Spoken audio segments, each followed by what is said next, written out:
തോൽവിയെ ജയിക്കും, പാപത്തെ വെല്ലും, ജയോത്സവമായി നടക്കും യേശുനാമത്തിൽ.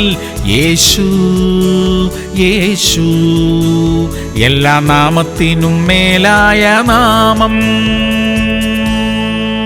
1 ശമൂവേൽ 18:14. ദാവീദ് തന്റെ എല്ലാ വഴികളിലും വിവേകത്തോടെ നടന്നു, യഹോവ അവനോട് കൂടെ ഉണ്ടായിരുന്നു. പ്രിയമുള്ളവരെ, തിരുവചനം പറയുന്നു, യഹോവയല്ലോ ജ്ഞാനം നൽകുന്നത്. ശത്രുക്കളുടെ ഇടയിൽ പോലും ബുദ്ധിയോടും വിവേകത്തോടും കൂടെ ജീവിക്കാൻ ദൈവം നമ്മെ സഹായിക്കും. അരുതാത്ത വാക്കുകൾ സംസാരിക്കാൻ ദൈവം ഇടവരുത്തുകയില്ല. തെറ്റായ തീരുമാനങ്ങൾ എടുക്കാതെ വണ്ണം ദൈവം നമ്മെ സൂക്ഷിക്കും. ദൈവത്തിന് സ്തോത്രം. പ്രാർത്ഥിക്കാം. സ്വർഗീയ പിതാവേ, അവിടുന്ന് ഞങ്ങളോട് കൂടെ ഇരുന്ന് വഴി ഉപദേശിക്കുന്നതിനായി സ്തോത്രം. തെറ്റായ തീരുമാനങ്ങളൊന്നും ജീവിതത്തിൽ എടുക്കാതെ വണ്ണം കർത്താവേ ഞങ്ങളെ പരിപാലിച്ചു കൊള്ളണമേ. യേശു ക്രിസ്തുവിന്റെ നാമത്തിൽ തന്നെ.